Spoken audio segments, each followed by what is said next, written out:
Hey everyone, it is Reverend Dr. Katie here, and I'm coming to you to talk to you live and help us collect and pull in all of our energy. So go ahead and get ready for this because there is a lot of wonky energy out there right now. I know it's no big news, but the Supreme Court made a big decision last Friday, and we are all dealing with the after effects of that energy. There's a lot of up and down energy, a lot of super strange energy that's just going like this or more like that, and it's affecting all of us. This is actually not a political video because there is no one way that Christians need to believe about uh, pregnancy, abortion, termination of pregnancy. I encourage everyone to be very thoughtful about that, to question assumptions, and to enter into that with nothing but compassion. And that compassion is very much at the heart of our making good choices and talking to other people with that sensitivity and with that compassion. And so that's just an important component of what I want to talk to you about today. And so I'm going to have a little bit of a vulnerability share with you about my own experience with the divine feminine over the past several years and where it's brought me to as of right now. I shared this with the members of the Awakening and Transformation group a couple of days ago during our weekly session. And it just occurred to me I should really share this with everyone because this is what we're here for. So one of the things that I love to embrace, that I love to teach other people and guide other people into is the divine feminine. And the divine feminine is actually all over the early Christian experience, all over the Jewish experience as well. But it's something that's been largely forgotten in our day, in our Christianity today.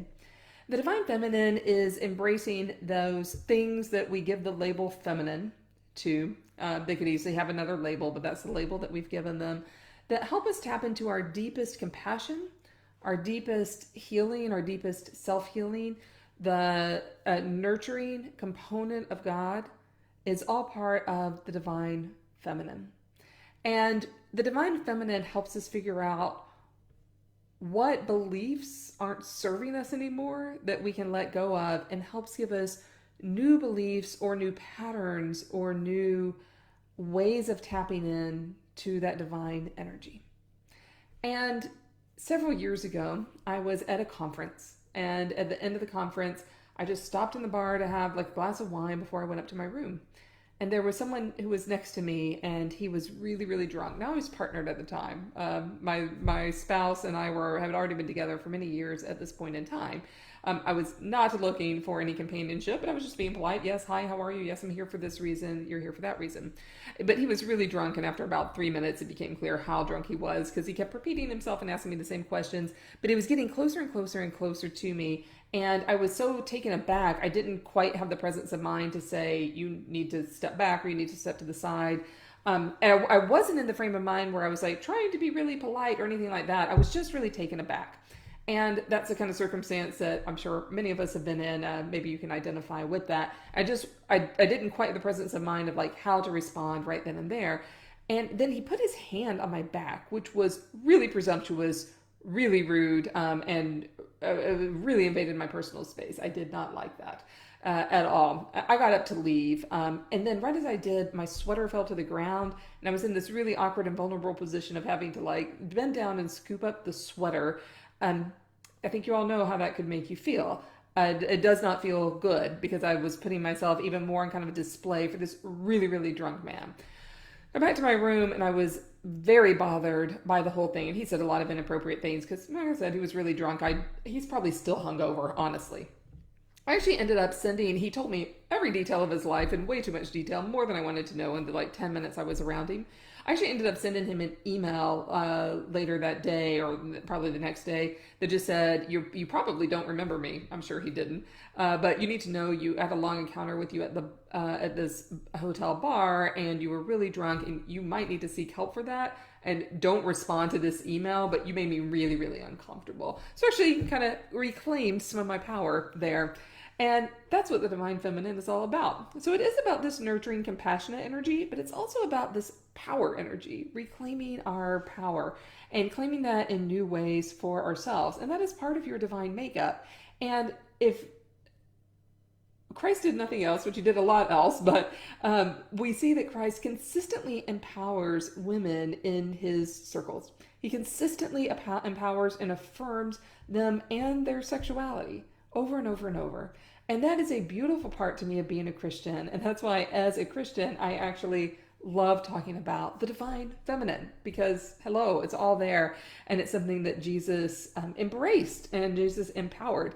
And in fact, the only time Jesus ever gets schooled is by a woman, by the Syrophoenician woman, when he talks to her about her child. And so you might want to look that story up if you haven't read that in a long time. But it's one of the only times where Jesus kind of recants and relents his perspective.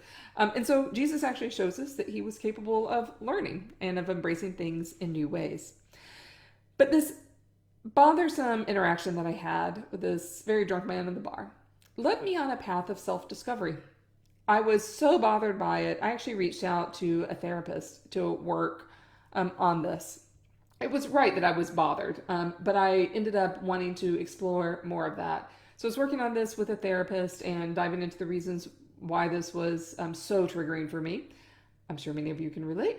And then I also worked with my spiritual director on the divine feminine and embracing more of the divine feminine in my life and helping that be a source of support and of comfort for me. And so what's happening now with women in the world, the Supreme Court decision? I've been prepared for this moment. I've been absolutely prepared for this moment because the conversations are about women often in the abstract, as if women aren't right there, able to talk about their own selves and their own bodies. And it's not so triggering for me anymore. I have my own thoughts and opinions, of course, about the decision, about the impact of that. I can share that in a separate time. But I'm able to maintain my own sense of self around this and make my own choices about how I want my interactions to be. And that's what I desire for all of you too. The energy, like I said, is very, very strange and very up and down.